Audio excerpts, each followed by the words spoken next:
चला यार लवकर, नाश्ता करायला उशीर होतोय असं म्हणत कसे बसे लिफ्टमध्ये बसलो आणि लिफ्टमधून बाहेर पडलो आणि नाश्ता करायला जाणार होतो.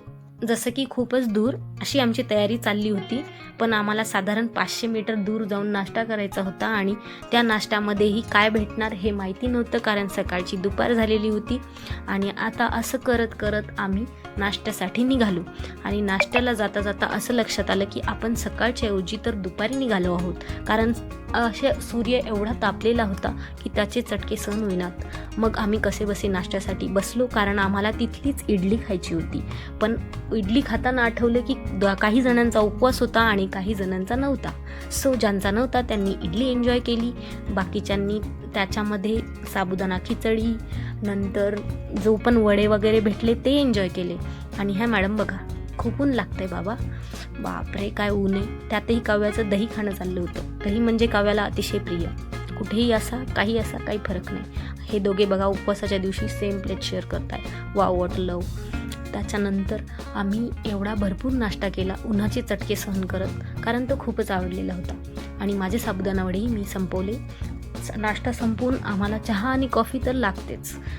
हे बट ऑब्वियस आहे की चहा आणि कॉफीशिवाय नाश्ता कंप्लीट नाही. मग कॉफी घेण्यासाठी दुर्गा कॅफेवर गेलो. कोल्ड कॉफी घेण्याऐवजी हॉट कॉफी. जाता जाता काय दिसलं बघा, नो स्मोकिंग लिहिलंय आणि इथं चक्क सिगरेट पडली आहे. असेही लोक भारतात राहतात, काहीच बोलायचं आता. बघा बाबा, भयानक आहे सगळं.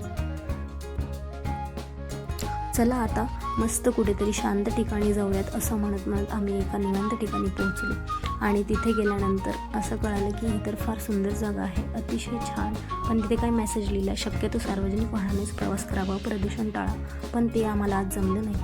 आणि बघता बघताच आम्हाला काय दिसलं, एक सुंदर तलाव. आणि तलावामध्ये काय होतं बघूया तर हे कोणते पक्षी आहेत. अरे हां, हे तर राजहंस आहेत. कसे फिरत आहेत मस्त. वाव, पाण्यावरती राजहंस सुंदर दिसतात. आणि लगेच कधी न बघितल्यासारखा त्यांचा व्हिडिओ काढून आम्ही वळलो दुसरीकडे. आणि खूप सारी झाडी लावलेली होती, एकदम निवांत जागा होती. आपल्या फॅमिली ट्रिपसाठी एकदम मस्त. असं करत करत पुढे जात होतो. आणि हे बघा, हे दुर्मिळ पक्षी दिसले. पुण्यात दुर्मिळच म्हणायचे ते, म्हणजे हे कावळे. आणि त्यांना बघत बघत अजून पुढे जात होतो. तेवढ्यात माझ्या फ्रेंडने पेरू दाखवले, तोंडाला पाणी सुटलं. आणि पेरू खाण्यासाठी म्हणून आम्ही पुढे चालत राहिलो. चालता चालता हे बघा, 2 मित्र, लग्न झाले तरी बॅचलरच ते, असे करत होते. आणि बघता बघता मला वर बघितलं तर एक विमान जाताना दिसलं. लगेच कॅप्चर केलं. आणि ते करता करताही हे सगळं करून माझी मित्रमंडळी दमून गेली. आणि आम्ही सगळे एका निवांत ठिकाणी बसलो पेरू खाण्यासाठी. आणि सगळ्यात एन्जॉय केलं तर काव्याने. बघा कशी चालते. चला मग भेटूया नेक्स्ट व्लॉगमध्ये. बाय.